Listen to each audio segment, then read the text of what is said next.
So this is like the more professional side, right? There's kind of like business and pleasure. This is where we'll do the main stereo mixing. This is laid out in such a way that I call a split station setup. So we have all the computer world over here, and then we have console world over here. I think like an extremely important concept is this split station setup, because when we're locked into computer brain, and we're looking at the screen, like our whole, whatever part of our brain is processing visual data, it kind of clamps out or crowds out the creative part of your brain, right?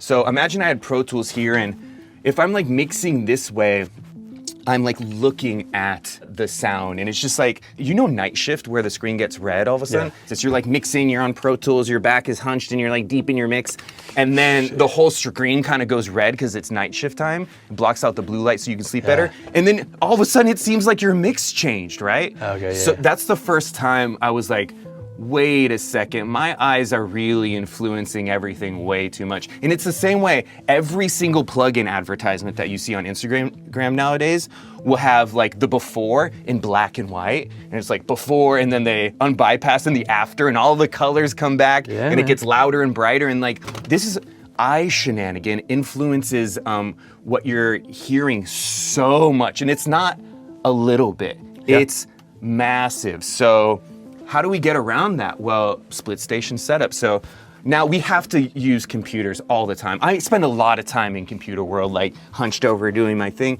However, when I started to work in this world of production, and now this is music, right? And then I come out over here, and all of a sudden I'm conducting this thing, and you feel that pressure in your brain of your like ocular, whatever the visual processing part of your brain is, relaxes, and then the creative part of the brain takes over. It's the same way as like, if you close your eyes, all of a sudden you start hearing music. So there are some screens here, but this isn't enough visual feedback to really like mess with that too much. So the whole ending phase of my mixing is getting everything out here on trim automation and touch, and then now we are kind of like automating out a mix, and it seems like a little like old hat to be like, oh, you need the faders and the this and that, and then people think about like the faders in the console as like some like analog thing, and it, like the analog is making it better, whatever. I don't really buy into that. I think having the console is what enables you to get out of visual brain and go into creative brain, into your feeling brain, and it's something that you have to experience to really know how important it is. The whole first 70% of my career, I was locked in the brain and like the mouse, and you're mixing with my eyes and stuff. And this is an Avid S4, and this is by far the best decision I ever made in terms of mixing. And it doesn't color the sound at all. This is just a controller for Pro Tools, right? And just having a transport here, I can get the whole mix down to a couple faders.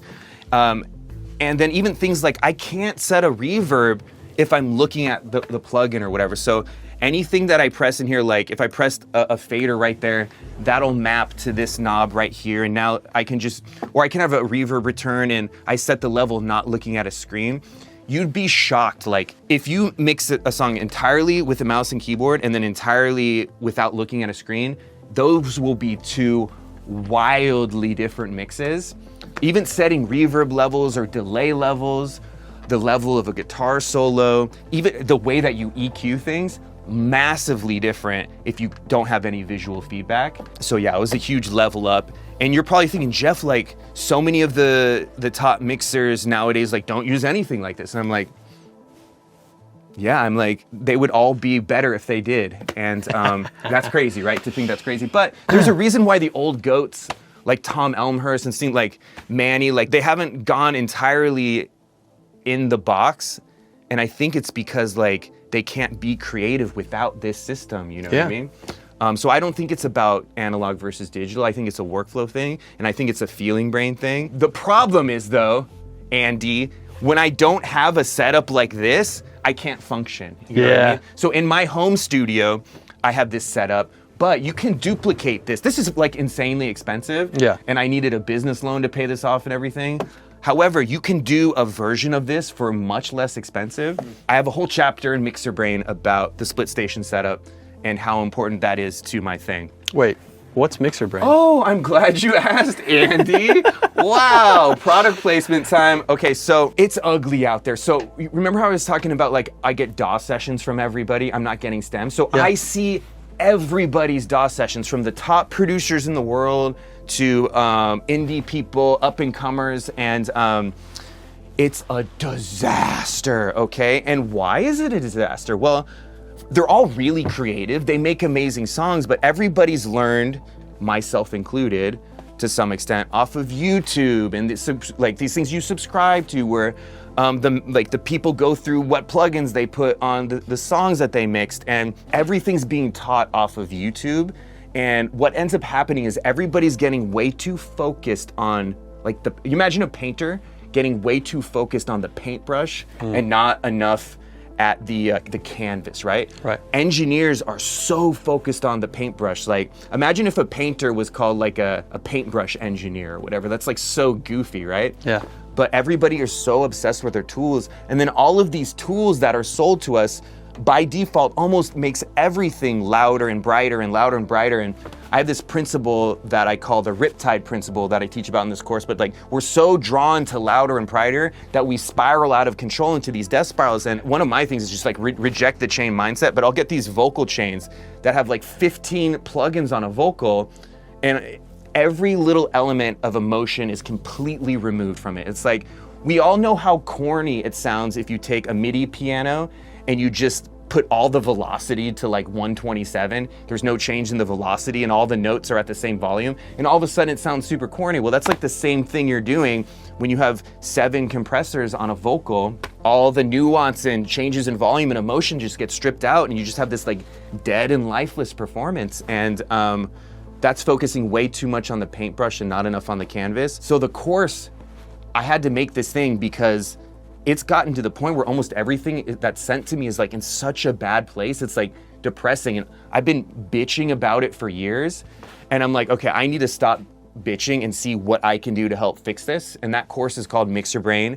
And it is a principle-based approach. There's no like techniques and tips and tricks. It's all principles of why you're using the paintbrush and trying to return everybody back to the canvas. So Yeah. Mixer Brain is a bad thing. The name of the course is Mixer Brain, and that's Yeah. a good thing. Yeah. But the Mixer Brain Yeah. is bad. I want to get everybody back to the feeling brain. And the good news is it's just going to make everything way easier for you, because you're going to start acting out of emotion and art again, instead of just like applying tricks and plugins and tools and all this stuff. And once you master these principles, the tools that you have been using, you'll start applying them in a much better way. But I'm not seeing any of this stuff on these people that are trying to teach mixing or whatever on YouTube, though the Andy Masters channel is legit, I must say. Yeah, dude, super legit. Well, that's because I get guys like you on here.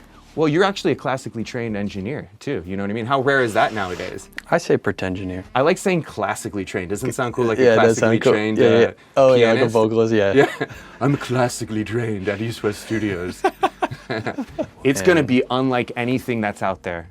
Yeah. And it's also really silly and goofy. Oh, and then we're gonna be mixing, this, no one knows this yet, but once we learn all the principles, we're gonna be applying them to mixing a song from the band called The Neighborhood, okay? So that's really Ooh, exciting yeah. too. Heck But yeah, man. it's not about that, it's about the principles. Right. The principles, Andy. Yeah. Hey, thanks for checking out this clip. If you're setting up your own studio and you have any questions about how to hook things up, what to plan for, what gear you are thinking about getting, how you want to go about it, you can schedule a call with me at andrewmastersmusic.com.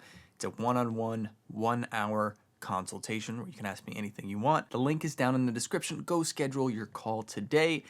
And if you're just chilling and you want to subscribe or watch another clip, click one of these 2 things.